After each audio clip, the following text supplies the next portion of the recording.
Oke, assalamualaikum warahmatullahi wabarakatuh. Bagaimana kabarnya teman-teman? Mudah-mudahan dalam keadaan sehat, panjang umur, rezekinya banyak, selamat dunia akhirat. Oke, pada mata kuliah evaluasi pembelajaran sekolah dasar, tidak terasa kita sudah masuk ke pertemuan kelima. Dan bentar lagi kita akan melakukan ujian tengah semester. Jadi silakan teman-teman untuk membaca kembali materi-materi yang sudah dipelajari pada pertemuan 1, 2, 3, dan 4. Oke, Bapak izin share screen. Pada kesempatan ini, pada video ini, izinkan Bapak untuk menjelaskan tentang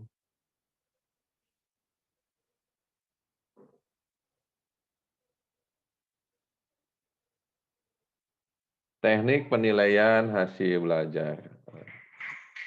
Pada teknik penilaian hasil belajar, ini dibuat oleh Agus Hikmatsyah, seperti itu.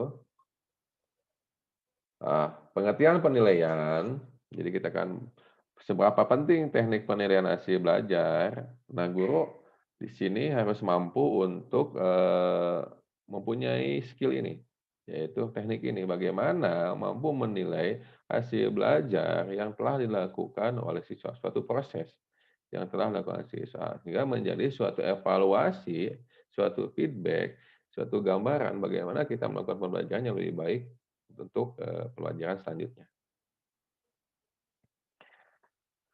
Pengertian penilaian, kita sudah pelajari bahwa penilaian adalah proses pengambilan keputusan terhadap sesuatu dengan ukuran baik atau buruk, seperti itu.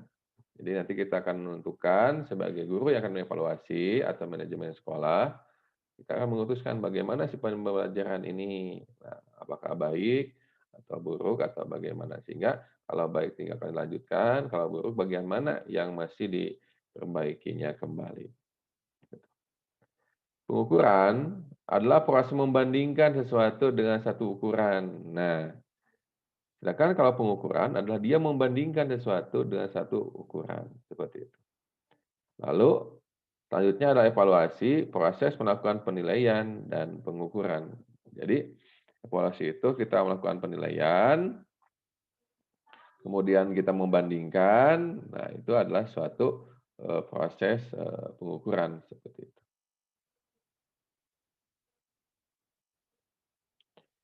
Teknik evaluasi. Pada teknik evaluasi ada dua jenis. Nah, kita sedikit mengulang kembali. Pada teknik evaluasi ada teknik tes, ada teknik non-tes. Nah, pada teknik non-tes, yaitu teknik evaluasi yang tidak menggunakan perangkat soal yang harus dikerjakan oleh siswa. Nah, kita sudah bahas di video sebelumnya.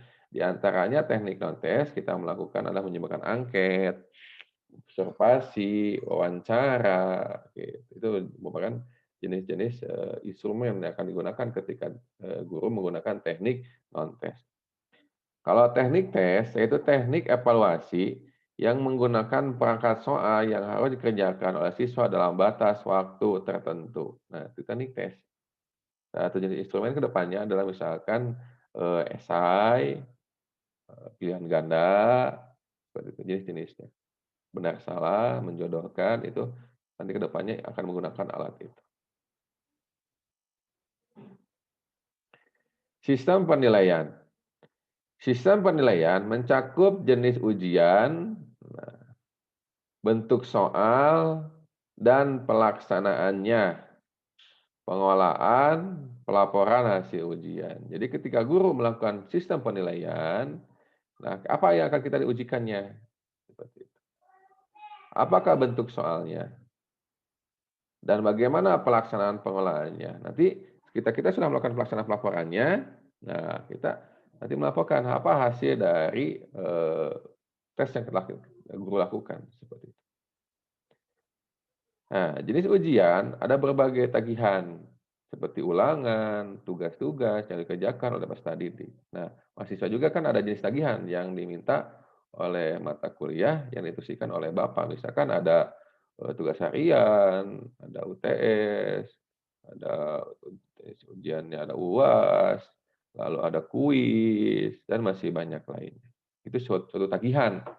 Tagihan yang akan dilakukan oleh dosen terhadap mahasiswa. Begitu juga dengan guru, nanti kita akan memberikan sesuai dengan situasi kondisi siswanya. Seperti itu. Nah, sistem penilaian berkelanjutan, pertama, ketika kita melakukan sistem penilaian berkelanjutan, pertama kita menilai semua KD-nya. Ujian dapat dilakukan pada satu atau lebih KD. Hasil ujian dianalisis dan ditindaklanjuti melalui program remedial atau program penganyaan. Nah, apabila siswa atau mahasiswa belum mencapai KKM-nya, kita apakah menggunakan metode PAP atau PAN, nah, nanti kita bahas kembali, dan kita sudah bahas di video selanjutnya metode PAP dan metode PAN. Apabila tidak memenuhi KT tersebut atau ini, maka bisa melakukan remedial atau program pengayaan, jadi pendalaman materi terhadap siswa atau mahasiswa. Ujian mencakup aspek kognitif, psikomotor, dan afektif. Biasanya kalau kognitif, psikomotor, dia lebih keaktifan. Afektif juga keseharian, bagaimana sikapnya, apakah sopan, apakah tidak sopan. Karena kita sebagai calon guru, kita mendidik manusia, manusiakan manusia lebih bersifat manusiawi, maka kita juga harus memiliki sikapnya. Jadi kita menginginkan insan yang pintar secara spiritual, secara emosional, secara kognitif, seperti itu. Bagaimana kemampuannya, keaktifannya, dan sikapnya. Aspek afektif diukur melalui pengamatan dan kuesioner. Nah, afektif biasanya diamati di tiap pertemuan. Nah, bagaimana nih siswanya? Siswa ini, oh ternyata dia perlu memerlukan penanganan khusus, misalkan seperti itu. Oh ternyata siswa ini karena keluarganya sudah bagus di rumahnya, sikapnya, sehingga kita tinggal mengarahkan. Ada yang harus diarahkan sama kita. Otomatis ketika kita mengajarkan sesuatu terhadap siswa, kita juga harus mempunyai sikap yang baik. Kita juga mulai membenahi sebagai calon guru, membenahi sikap kita, penampilan kita, gaya bicara kita, spiritual kita, emosional kita, semuanya kita benahi. Kita perlahan-lahan kita benahi. Karena proses mencari ilmu itu minal mahdi lalahdi talabul ilmi fardhatun ala kulli muslimin wal muslimat minal mahdi lalahdi. Mencari ilmu itu semenjak kita dilahirkan sampai kita masuk ke dalam lahat, kewajibannya seperti itu. Penilaian berkelanjutan. Nilai remedial tidak melebihi nilai minimum batas ketuntasan yang ditetapkan oleh guru. Nah, ini ya kita pelajari ini. Misalkan minimumnya adalah untuk kelas 4 SD misalkan 75. Nah, siswa akan melakukan guru akan melakukan remedial apabila ada siswa di bawah 75 KKM-nya. Kita kuasa minimalnya seperti itu. Ujian dapat dilakukan beberapa kali sampai siswa mencapai tingkat ketuntasan yang ditetapkan. Seperti itu. Materi ujian dapat terdiri dari satu atau sejumlah KD. Nilai akhir semester merupakan nilai kumulatif dari keseluruhan nilai perolehan selama semester yang terkait. Nah, nanti ada sistem pembobotannya. Misalkan tugas berapa persen, lalu UTS, UAS, atau apapun nanti ada pembobotannya, satu penilaiannya. Program remedial, apabila siswa tidak sesuai dengan kriteria yang sudah ditentukan, biasanya masuk ke program remedial. Bentuk program remedial diantaranya adalah pemberian tugas. Nah, pemberian tugas supaya siswa diharapkan mempelajari lagi dengan materi yang sedang diujikan. Atau pembelajaran ulang. Nah, guru mengulang kembali, menjelaskan kembali apakah itu di sekolah, seperti itu, apakah datang ke rumah, home visit, mengenai materi yang sudah diajarkan. Ketiga, belajar mandiri. Nah, biasanya kalau siswa sekarang mereka tambah juga bimbingan belajar. Mereka belajar di sekolah, mereka juga melakukan bimbingan belajar. Banyak sekali sekarang bimbingan belajar seperti ruang guru, Ganesha Operation, GO, seperti neutron, rumah belajar Dani, banyak sekali kalau di Bandung. Mungkin di banyak sekali. Atau yang datang-datang ke rumah, guru datang ke rumah, gitu, belajar mandiri. Seperti itu. Belajar kelompok dengan bimbingan alumni atau tutor sebaya dan lain-lain. Nah, biasanya kalau di perguruan tinggi seperti itu. Bapak dulu jadi himpunan mahasiswa membentuk ada kakak kelas yang mengajarkan kepada maba mahasiswa baru seperti itu, mengajarkan materi-materi yang sudah dipelajari. Atau tutor sebaya. Ada teman yang memiliki kemampuan yang di atas rata-rata, kita boleh diminta untuk diajarkan kembali. Intinya ada diskusi kelompok, ada komunikasi untuk memahami materi yang sedang dipelajari. Program pengayaan. Penguatan pada KD tertentu dengan memberi tugas membaca, tutor sebaya, diskusi, mengerjakan soal yang hasilnya dinilai dan dianalisis, tidak mempengaruhi nilai rapot tetapi diungkapkan dalam keterangan profil hasil belajar siswa. Nanti program pengayaan.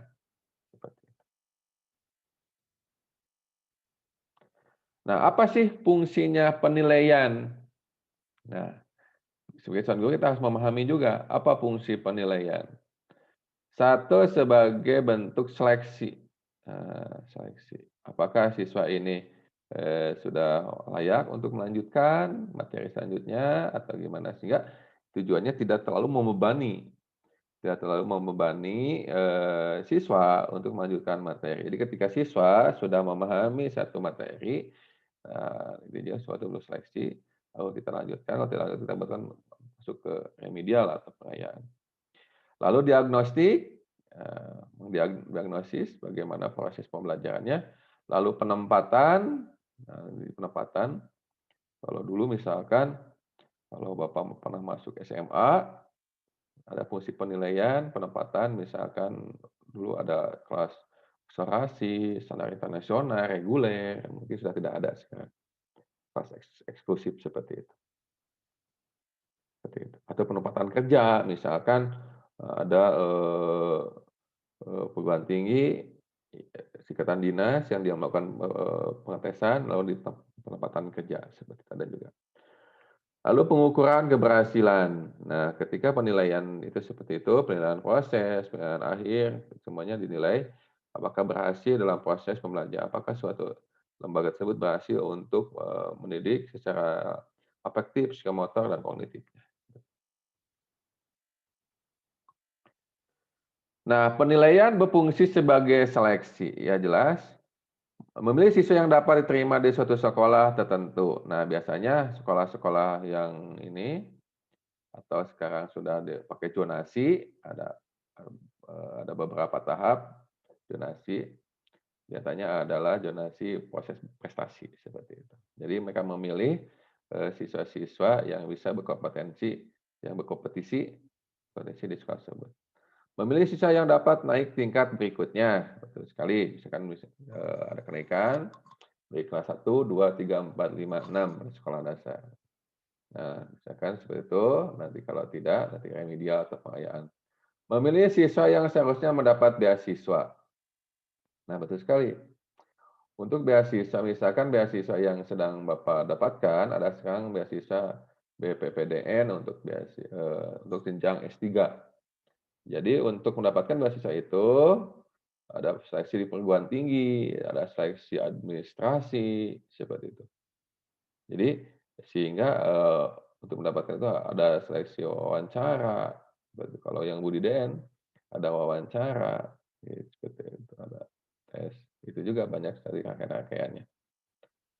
Untuk tingkat perguruan tinggi seperti itu. Nanti ada tingkat sekolah juga, ada beasiswa, nanti ada proses penyeleksian. Memilih siswa yang berhak meninggalkan sekolah. Nah, seperti itu. Selanjutnya, penilaian berfungsi sebagai diagnostik. Penilaian dapat menduga kelemahan dan kelebihan siswa dan sebab musabab kelemahan dan kelebihan itu untuk mencari jalan atau cara dalam mengatasinya. Jadi perlu diagnosis nih proses pembelajarannya. Apa nih kelemahannya? Misalkan kelemahan dalam segi, fasilitas, bahan ajar misalkan, atau kelemahan dalam misalkan, pengkondisian siswa dalam metodenya, dalam pemahaman misalnya dari segi gurunya, pemahaman materinya, seperti itu penyampaiannya. Banyak sekali yang bisa dianalisis di sana. Kelebihan, bahkan, kelebihannya juga harus dianalisis. Apa yang menjadi kelebihan, pembelajaran ini, gitu. Kelebihan tentu cari jalan dan cara mengatasinya. Jadi kita terus, mengevaluasi diri, guru terus mengevaluasi diri. Guru itu belajar itu proses yang dinamis, yang terus berubah-ubah, seperti itu, untuk mendapatkan insan yang lebih baik. Penilaian berfungsi sebagai penempatan. Nah, kalau di sekolah menyelesaikan antara minat, bakat, dan pembawaan anak dalam proses pendidikan dan pengajaran. Nah, betul sekali. Nah, ada anak yang lebih dominan, misalkan dominan ke suatu mata pelajaran tertentu, misalkan ke matematika, ke seni, misalkan ke olahraga, atau lebih ke hal-hal yang lain, kita arahkan. Nah, ini sesuatu, skill atau kemampuan yang harus dimiliki oleh guru. Nah, ada istilah mengatakan jangan sampai kita menyuruh, siswa tidak sesuai dengan minat dan bakatnya. Misalkan istilahnya jangan sampai kita menyuruh burung untuk berenang atau katak untuk, terbang, gitu. Seperti itu. Jadi tempatkanlah sesuatu sesuai dengan, kemampuannya siswa dan kemampuannya. Itu akan menjadi suatu nilai tambah ketika kita bisa menempatkan. Jangan lalu kita memaksakan sesuatu yang emang itu bukan minat dan bakat siswa. Penilaian berfungsi sebagai pengukur keberhasilan. Nah, berhasil atau tidaknya suatu pendidikan, pengajaran dapat diketahui melalui evaluasi. Nah, misalkan kita ingin mengevaluasi pembelajaran kita. Berapa persen siswa yang memahami materi yang kita ajarkan? Kita evaluasi, apakah ketika, hasilnya keluar misalkan, 70% siswa memahami, 30% itu kenapa? Itu menjadi sebuah hal yang bisa kita teliti, seperti itu. Apakah faktor dari gurunya, faktor dari siswanya, faktor dari keadaan lingkungannya, atau, bahan ajarnya, paket pembelajarannya, apa semuanya bisa dievaluasi. Ini juga ketika kita ketika teman-teman nanti menjadi guru, semakin banyak jam terbang, jam mengajar, maka kita akan menemukan, oh ternyata ini. Secara secara teori, empiris, kita akan secara perasaan, kita akan mengetahui bagian mana yang mesti ditambah. Fungsi lain penilaian adalah untuk mengetahui taraf kesiapan siswa dalam menempuh suatu pendidikan tertentu. Ya betul, siap tidak siswa untuk menempuh pendidikan tertentu. Seberapa jauh hasil yang telah dicapai dalam proses pendidikan yang telah dilaksanakan. Apakah suatu mata pelajaran yang diajarkan dapat dianjurkan dengan bahan yang baru atau perlu diulang? Nah, itu juga jangan sampai membebani siswa, kita terus saja mengajar tanpa, siswa itu memahami secara pikiran, perasaan, membawa nilai-nilai yang bisa diambil kehidupan mereka sehari-hari, apalagi kan sekarang pembelajaran tematik yang dilakukan oleh, sekolah dasar, seperti itu. Informasi dalam proses pemberian pembimbingan tentang jenis pendidikan atau jurusan yang cocok untuk anak dan siswa, nah ini untuk tingkatan SMA mungkin. Jadi misalkan, khusus untuk ini untuk sains, sosial, nilai nilai bahasa, seperti itu. Informasi dalam menentukan naik tidaknya seorang ke tingkat yang lebih tinggi, nah itu satu juga, fungsi. Untuk perbandingan apakah prestasi yang dicapai siswa telah sesuai dengan kapasitasnya atau belum jika belum diperlukan remedial teaching. Untuk menafsirkan apakah siswa telah cukup matang untuk kita lepaskan ke dalam lingkungan masyarakat atau untuk melanjutkan ke lembaga pendidikan yang lebih tinggi. Nah, itu juga sebagai karena kita ketahui bahwa antara kehidupan pendidikan formal dengan lingkungan masyarakat sesuatu yang tidak bisa kita pisahkan. Jadi seperti sesuatu yang saling bergandengan. Jadi antara pendidikan formal harus bermanfaat dalam kehidupan sehari-hari siswa. Begitu juga dalam pendidikan sehari-hari siswa harus sesuatu yang menjadi bawa ke dalam kehidupan dalam pendidikan formal. Jadi semuanya harus saling sinkronisasi. Jangan sampai dalam kehidupan sehari-hari membutuhkan sesuatu A, B, C, yang diajarkan adalah E, F, G, H. Jadi harus ada sinkronisasi antara kehidupan di lapangan dengan pendidikan formal. Untuk mengetahui taraf efisiensi metode yang digunakan. Banyak sekali metode yang digunakan oleh guru supaya si pembelajarannya bermakna, meaningful. Tujuan penilaian, menilai kemampuan individu melalui tugas tertentu. Untuk sekali menentukan kebutuhan pembelajaran, membantu dan mendorong siswa, membantu dan mendorong guru untuk mengajar yang lebih baik. Nah, itu juga kita jangan merasa bahwa pembelajaran yang kita lakukan itu sangat baik. Jangan, kita harus terus mengevaluasi. Dengan cara apa? Dengan cara kita membuat video pembelajaran kita. Nah, jadi bagusnya kita mengevaluasi. Misalkan kita meminta bantuan guru senior untuk melihat proses atau udah di perguruan tinggi kan ada micro teaching, seperti itu. Kita juga melihat bagaimana dosen akan melihat bagaimana proses pembelajarannya, teman-teman akan menilai. Ini kalau udah menjadi guru, kita minta bantuan kepada guru senior untuk melihat pembelajaran kita. Kita melakukan video. Berapa kali kita video pembelajaran kita, apakah materi kita sudah benar, pemakaian kita, attitude kita, kondisian siswa, seperti itu. Lalu menentukan strategi pembelajaran. Nah, strateginya bagaimana yang efektif dan efisien, akuntabilitas lembaga, sebagai juga seperti itu, meningkatkan kualitas pendidikan.